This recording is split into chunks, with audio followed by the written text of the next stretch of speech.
What's up? Yo, last night was a trip. I started off my evening by checking out Rashad G's reviews, his review and take on the Deliverance. I'm like, oh, okay. Man, this is one of the best reviews I heard all week. Had my curiosity. Then later on that evening, my favorite show, Double Toasted, went live. And they did a review on the Deliverance. And I'm like, yo, I got to see this movie. It sounds mad crazy. And the Deliverance is a new horror film that's on Netflix, currently #1 on Netflix, directed by Lee Daniels. Now, all black folks know who Lee Daniels is and the films he's done. White folks and nerds, do your research. I'm not going to help you out with this one. Do your research. But yeah, him and Monique teamed back up, after Precious. There was some little rift there. I'm not sure what happened, because I know Monique got funked with Tyler Perry, but Hollywood, black folks, you know how it is. But this is a horror movie about being possessed by demons from a black perspective, loosely based on actual events that took place years ago. And I'm like, okay. And this movie stars Glenn Close. I'm like, what? I have a love-hate relationship with her because I love her as an actress, but she scared me to death years ago with Fatal Attraction.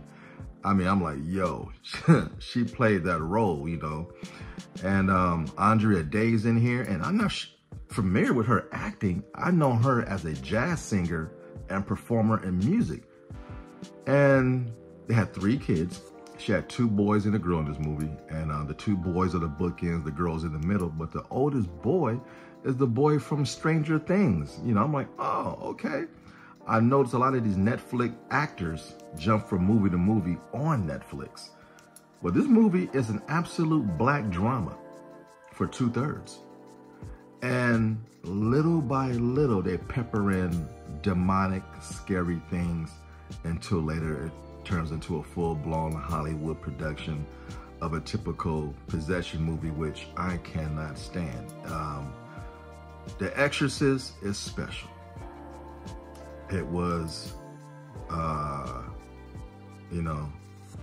one of those movies that stand the test of time.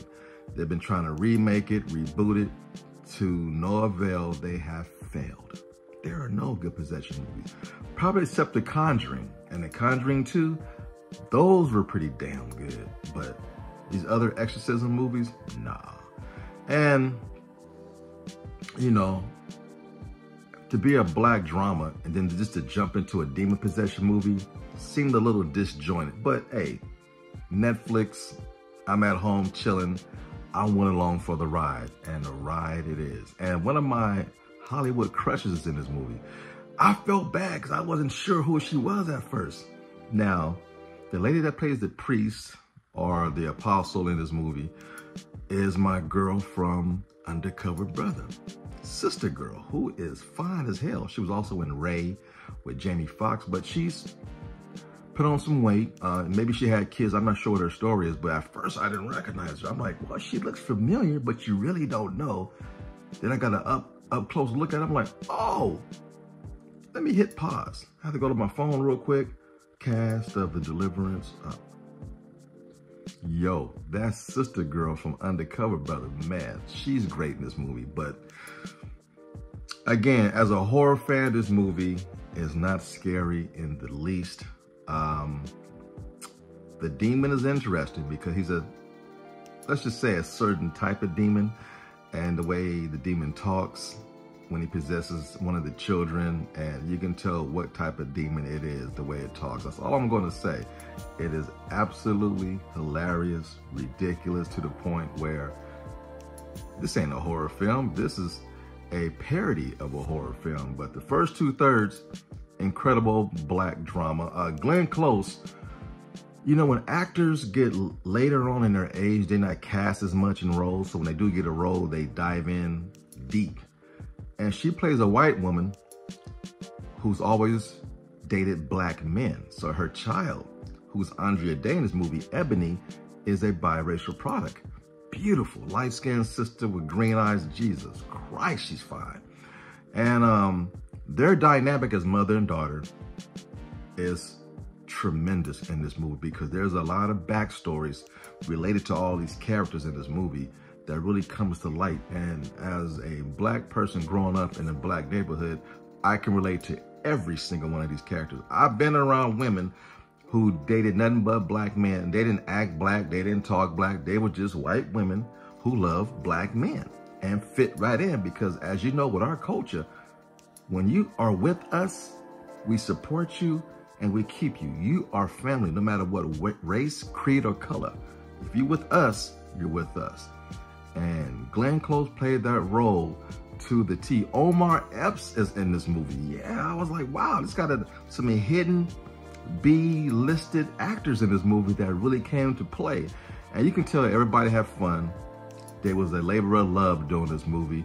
It is not the best movie, but again, at home, Netflix. Enough people like it so far because it's #1 on Netflix. Give it a watch. It's if you're afraid of the supernatural, demon possession, then it might scare you. Those movies typically are by the numbers, and you know, their bodies are cracking and they talking with a different voice. Their lips get white and crusty. The room gets cold. There's mist coming out of your mouth when you speak. So it's typical. But this particular demon has some dialogue that I never heard before. I'm like, oh yeah, I know what kind of demon that is. That is the nice surprise about this movie. But give it a watch. You know, it's okay. A beautiful black cast. And Monique is a special kind of woman. She's not only a raunchy comedian, she's a fantastic actor. She is great on the big screen. It was nice to have her back working with Lee Daniels in this movie.